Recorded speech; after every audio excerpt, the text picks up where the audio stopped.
Hey everyone, this time we read Arcade Perfect by David Craddock. So this book is incredibly detailed.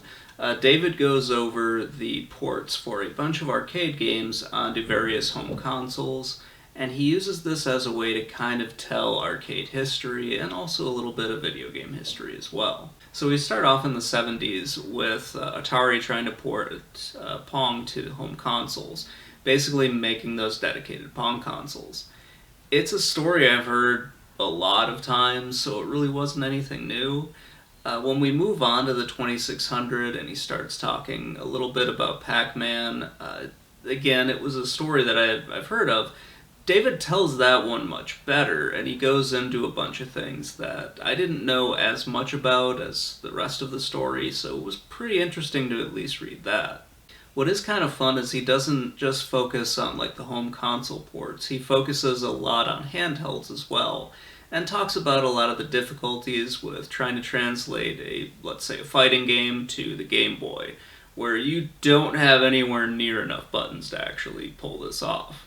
The one thing I do want to say is a lot of these stories are going to be pretty much the same, or at least similar. You get a lot of they didn't have the resources to pull it off, they didn't have like the space to really make the game work, so what they had to do is kind of capture the essence of the game and put that onto the cartridge. And while maybe that's a little bit weird in today's day and age, it made a lot more sense back then, especially to hear it from the programmers and the way they were saying it. They just couldn't do a lot of the things that were being done in the arcades on the home console. They just didn't have the space for it, especially when you talk about the Atari 2600, where they only had about 4 to 8 kilobytes, depending on really what size they were allowed to use.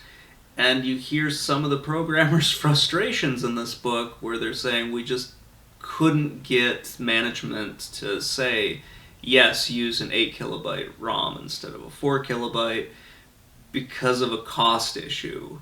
And it just sort of reinforced the idea for me, like the people marketing games early on had no idea what they were selling and sometimes didn't even bother to try and learn what they were selling. There are a few chapters near the end of the book where they talk a lot about game preservation. He brings up Frank Cifaldi and a few other people when they were bringing back Digital Eclipse, and just them trying to get as much into those like collections as they possibly could.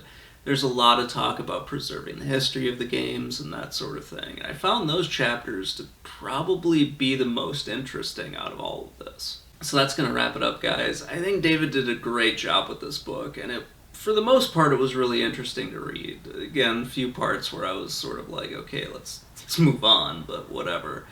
Anyway, guys, let me know what you think in the comments below, and have a great day, everyone.